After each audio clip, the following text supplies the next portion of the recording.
Graça, paz e misericórdia da parte do nosso Senhor Jesus Cristo. Bem-vindo para mais uma escola bíblica dominical. Não mintais uns aos outros. Não mintais uns aos outros, pois que já vos despistes do velho homem com os seus feitos. Por que não mentir uns aos outros? Por que não praticar a mentira? No Evangelho de João, capítulo 8 e o versículo 44, o Senhor, quando combatia com os fariseus, o Senhor disse que eles, os fariseus, eram filhos do diabo. E o Senhor diz mais, no final do versículo 44, quando ele profere mentira, fala do que lhe é próprio, porque é mentiroso e pai da mentira. O diabo é o pai da mentira. Se ele é o pai da mentira, o servo de Deus, o filho de Deus, aquele que confessa o nome do Senhor, não pode se ater à mentira, nem firmar na mentira e nem propagar a mentira. Na lição de hoje estaremos estudando sobre os prejuízos da mentira na família, aquele caso fatídico que envolveu Ananias e Safira, sua mulher. Primeiramente, cumpre-nos aqui a apontar alguns detalhes acerca da mentira. Nós vamos ver que uma definição da palavra mentira é o ato ou efeito de mentir, engano, falsidade, fraude, afirmação contrária à verdade, a fim de induzir ao erro aquilo que ilude, pensamento, opinião, juízo falso, aquilo que ilude, ludibriar. Então, isto é a mentira. E no caso desta lição, nós vamos ver o que é que motivou. Qual foi a motivação para este casal praticar a mentira? Primeiramente, nós estamos aqui diante de uma situação que não podemos afirmar se Ananias e Safira não foram plenamente convertidos. A verdade é que eles se converteram ao Senhor. A verdade é que eles participavam da igreja. A verdade é que eles assentavam-se ali à mesa e participavam da comunhão da igreja e eram eles tidos como crente dentro daquela comunidade que se iniciava, entre o povo do caminho, como era assim denominado no princípio, nos primeiros dias da igreja, a seita dos nazarenos e os do caminho. Neste caso, nós podemos ver que acontecia algo na igreja. Havia ali uma expressão que pode ser definida, como bem define o pastor Ciro Zibordi, comunitarismo. A igreja era comunitarista e não comunista, como alguns teólogos progressistas, liberais, entendem que era um tipo de comunismo. Não, ali na igreja primitiva nunca houve a prática do comunismo.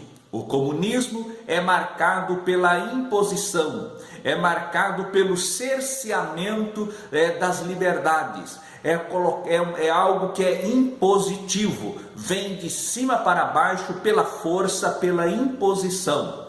Na igreja era pela liberdade que o povo possuía em Cristo Jesus, na direção do Espírito Santo. Então, eles que quando aceitavam a fé, dispunham dos seus bens, vendiam os seus bens, arrecadava aquele valor e colocava aos pés dos apóstolos. E os apóstolos então dividia para aqueles que menos favorecidos, de modo que não havia necessitados na igreja. De uma certa forma, se aparecesse um necessitado, já havia o pronto socorro para que aquela família, para que aquele povo, para que aquelas pessoas fossem então supridas nas suas necessidades materiais. Então a igreja vivia o comunitarismo, era uma igreja comunitária. Porém, o que nós observamos. Havia um personagem nessa igreja chamado Barnabé. O nome dele era José, mas pelos seus atos altruístas, pela sua maneira altruísta de viver, era uma pessoa abastada.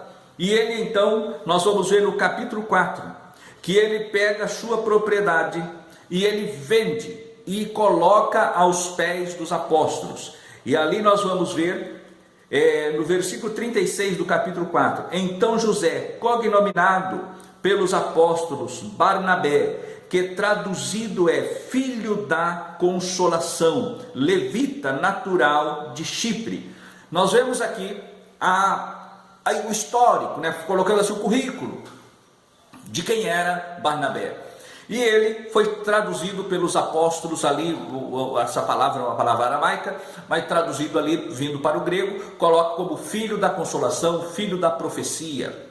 Esta é a expressão para Barnabé. E aqui Lucas, ele coloca filho da consolação. Pois bem, dentro desse detalhe, ele fez isso. E o que gerou no coração de Ananias, o que gerou no coração de Safira?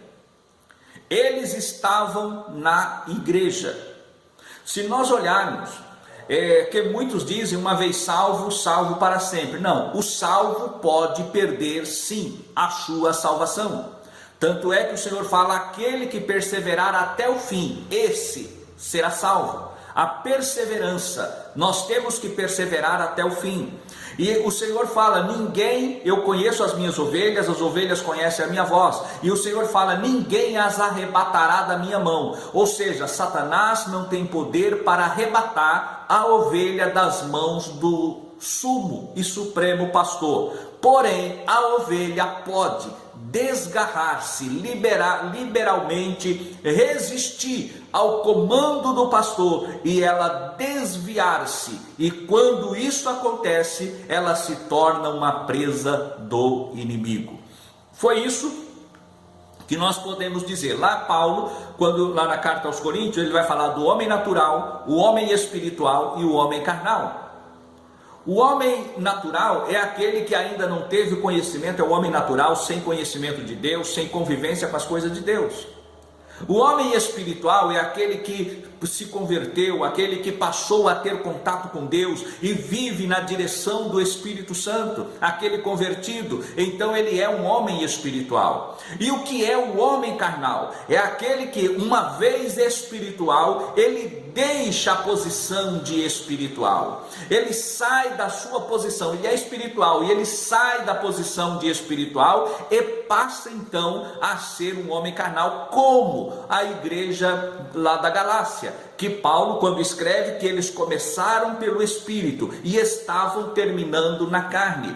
Eles começaram bem, servindo ao Senhor Jesus, mas depois eles voltaram, regrediram e foram paulatinamente se tornando crentes carnais. E aí Paulo manda aquela carta para corrigir, trazê-los de volta para a retidão do Evangelho e da primeira prática. Foi isso que acontece na igreja da Galácia. No caso de Ananias e Safira, eles então, quando viram, era comum as pessoas venderem e trazerem o valor da propriedade aos pés dos apóstolos. Mas era obrigado? Era impositivo? Não. Não havia obrigatoriedade, não havia uma imposição, mas isso era um ato voluntário de fé e altruísta de quem assim procedia. E agora, o que nós podemos entender é que este casal, eles quiseram passar uma imagem de casal altruísta, de amor pelas obras, pela obra do Senhor, amor pelas almas. Então eles decidiram no seu coração, vamos vender a nossa propriedade, vamos reter uma parte e levaremos, você leva uma parte, eu levo a outra, e combinaram entre eles. O problema não foi eles levarem uma parte para os apóstolos. O problema foi mentirem para os apóstolos, dizendo que aquela parte era o todo. Este foi o problema, foi mentir. Se eles falassem assim, olha, nós vendemos, só a título de exemplificação, nós vendemos a nossa propriedade por 10, vendemos por 10, nós vamos reter aqui para nós 5, e nós vamos fazer uma doação de 5 para a obra. Pronto, não tinha problema nenhum. Ele chegaria a Pedro, olha aqui Pedro, vendia, por quanto vendeu? Eu vendi por 10, retive 5 para mim e estou trazendo aqui a minha parte de 2,5 e a minha esposa trará a parte dela de 2,5 e para ajudar na obra. Amém? Deus abençoe, Deus prospere, Deus retribua abundantemente. Ele ia sair debaixo da bênção, mas não, ele mente para Pedro. E ali nós vamos encontrar em Atos dos Apóstolos, no capítulo 5, no versículo 3 e no versículo 4. Nós vamos encontrar: e disse então Pedro a Ananias: por que encheu Satanás o teu coração, para que mentisses ao Espírito Santo e retivesses parte do preço da herdade? Aqui ele está dizendo: por que Satanás encheu o teu coração para que mentisses ao Espírito Santo? Aí vem aqui uma palavra apologética. Muitos dizem que o Espírito Santo é uma força de Deus, é uma energia, não. Só podemos mentir para a pessoa, não podemos mentir para uma força, não podemos mentir para algo que não existe, por assim dizer, por uma força, mentimos por uma energia, não. Mentimos para a luz do sol, não. Eles mentiram só podemos mentir para uma pessoa, aquilo que é pessoa. Então mostra o Espírito Santo como uma pessoa. Guardando-a não ficava para ti, e vendendo não estava em teu poder? Por que formaste este desígnio em teu coração, e não mentistes aos homens, mas a Deus? Coloca que o Espírito Santo é Deus, Deus Pai, Deus Filho e Deus Espírito Santo. Então nós vemos aqui, nesses 2 versículos, que a doutrina da Trindade, Deus Pai, Deus Filho e Deus Espírito Santo, e que o Espírito Santo é Deus, que o Espírito Santo é uma pessoa, e que a pessoa, no caso de Ananias, ele mentiu ao próprio Deus, e por isso ele morre. Aí nós vamos lá para Isaías, no capítulo 63, Isaías, capítulo 63, e o versículo 10, nós vamos encontrar a seguinte expressão, que é bastante forte, onde é direcionada aos filhos de Israel, a rebeldia dos filhos de Israel. No versículo 10, mas eles foram rebeldes e contristaram o Espírito Santo, por isso se lhes tornou em inimigo, e ele mesmo pelejou contra eles. Aqui está falando da rebelião de Israel, do povo de Israel, quando Deus tirou o povo com mão forte lá do Egito, na condução para a terra prometida. O povo escolheu a rebeldia, e Deus se levantou contra o povo. O Espírito Santo foi posto por inimigo do povo, e ali o povo pereceu. Por exemplo, o caso vamos lá, dos dois sacerdotes filhos de Arão, Nadab e Abiú, Levítico capítulo 10, versículos 1 e 2. Eles apresentaram fogo estranho ao Senhor, foram rebeldes à voz do Senhor, e o Espírito Santo ali, Deus não aceitou aquele sacrifício, e aqui não aceitou aquele fogo estranho, e ambos morreram. O Senhor os matou ali na ministração, na hora do culto. Foi isto que aconteceu. Nós vimos ali no caso, na nossa lição, no tópico 2 da nossa lição, nós vamos ver o caso, o problema da mentira dentro da família. No caso, lá no Antigo Testamento, o que aconteceu com Acã. O que aconteceu com Acã? Lá, Deus havia dito, foi um dos exemplos que o nosso comentarista traz, o caso de Acã. Havia dito que tudo que havia em Jericó estava amaldiçoado, era anátema. Mas ele pegou 200 moedas de prata, uma capa babilônica e uma cunha de ouro, e guardou debaixo da sua tenda. E esta atitude de Acã levou a derrota de Israel para Ai, que era uma cidade pequena, e ali eles morreram.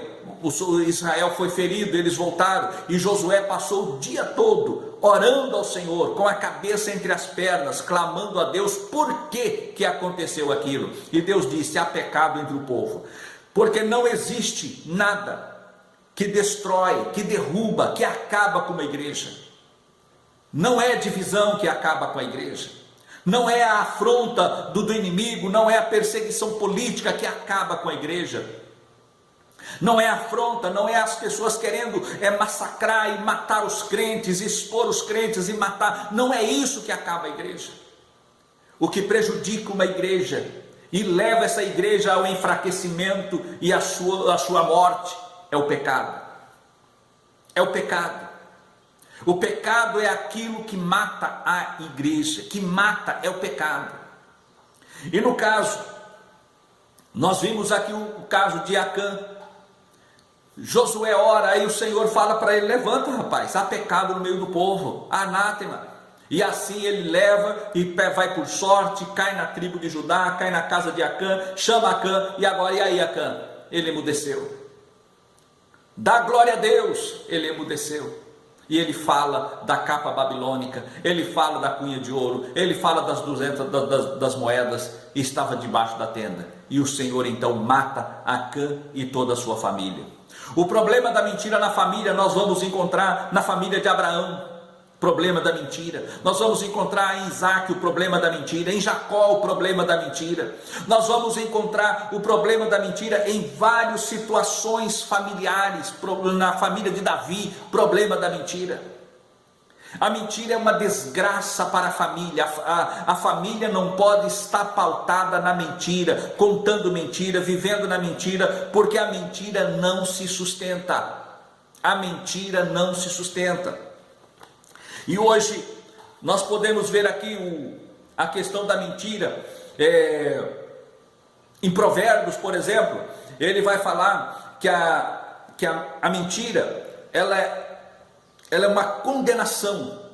Deus condena já no decálogo: não dirás falso testemunho. Vai dizer ainda em Provérbios, no capítulo 14, o justo não pode compactuar com ela, o justo aborrece a palavra da mentira. Provérbios 14, versículo 5. Então nós vamos ver: o castigo virá sobre os que proferem a mentira. Em Provérbios 19, 9, a falsa testemunha não ficará impune, e o que profere mentiras perecerá. Então olha, tudo que o homem faz voltado para a mentira, ele tem as consequências, porque ela tem uma paternidade, a sua paternidade é o diabo, e tudo que o diabo não pode, às vezes a pessoa não pode produzir coisa boa. Alguém pode dizer assim: é uma mentirinha santa. Não existe mentira santa. Não existe mentira santa. É uma meia verdade. Uma meia verdade é uma mentira inteira. Ou é verdade ou é mentira. Não existe ligação entre verdade e mentira. Não existe ligação, não existe como andar as duas de mão dada. Não existe como. Há uma lenda de alguém que fala sobre a história da mentira com a verdade, que foi reproduzida por um artista plástico, que ele fez um quadro e se tornou um dos quadros mais famosos aí do final do século XIX para o século XX. E a lenda dizia o seguinte: que a verdade e a mentira caminhavam juntas. E um dia, e nesta caminhada, a mentira disse para a verdade: o dia está lindo. E a verdade então, por ser a mentira que falou, ela para, ela observa e vê que o dia realmente estava lindo. Aí então ela sente com a mentira: sim, o dia está lindo. Aí ela fala, e mais adiante fala assim: mas está muito quente. A mentira volta a falar para a verdade: e aqui tem um lago de água fresca, por que não vamos refrescar nesse lago? E a mentira e a verdade vê que está calor, experimenta a água, vê que a água está fresca e vê que verdadeiramente aquela água poderia ser refrescante. Ela fala: sim, é verdade. Aí nesse momento a mentira despe a sua roupa e pula na água e diz: olha, a água está maravilhosa, entra você também. e nesse momento a verdade para, pondera e entra também no lago. Quando entra no lago, a mentira sai correndo, pega a roupa da verdade, e ficou a verdade num dilema: pegar a roupa suja e manchada da mentira ou sair nua pela rua, pelo caminho. E a verdade tomou uma seguinte decisão: é preferível andar nua pelo caminho do que vestida com a capa suja e manchada da mentira. Por mais dura que possa ser e parecer, a verdade ainda prevalece a mentira.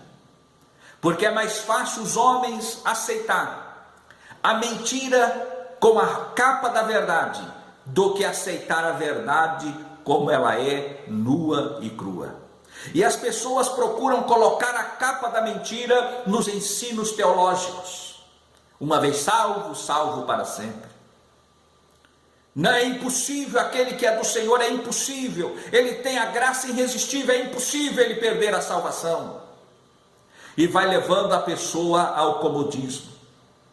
Vai levando a pessoa a esquecer-se da sua comunhão com Deus. A preservar o seu relacionamento com Deus, e vai se afastando do eterno.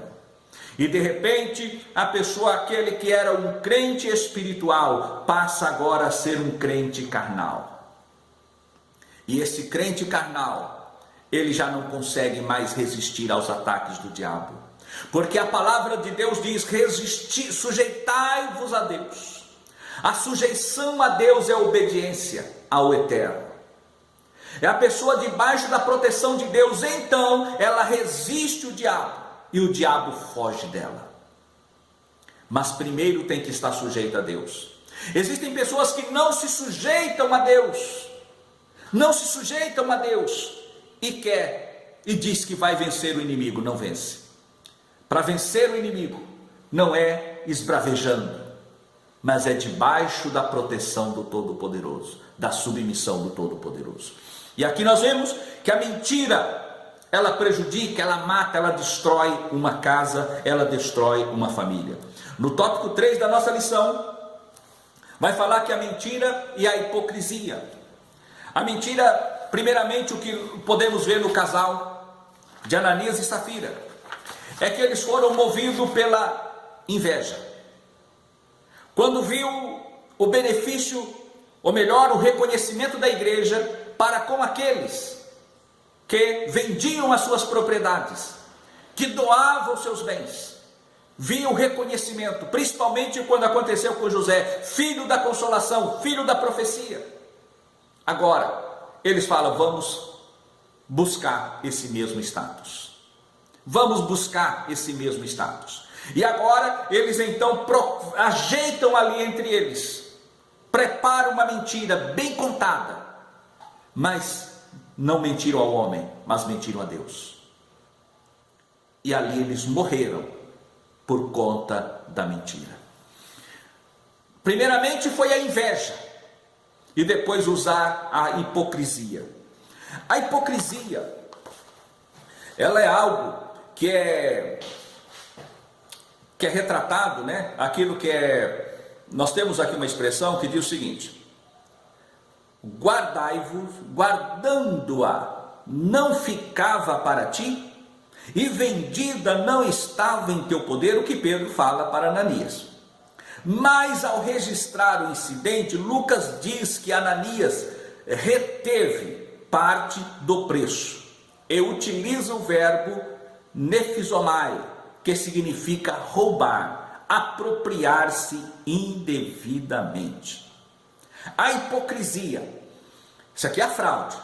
A hipocrisia é o mesmo que falsidade ou fingimento. Eles quiseram obter a mesma reputação de Barnabé, então usaram isso daí. Mas tanto a fraude quanto a hipocrisia estava firmada em uma base, e a base era a mentira.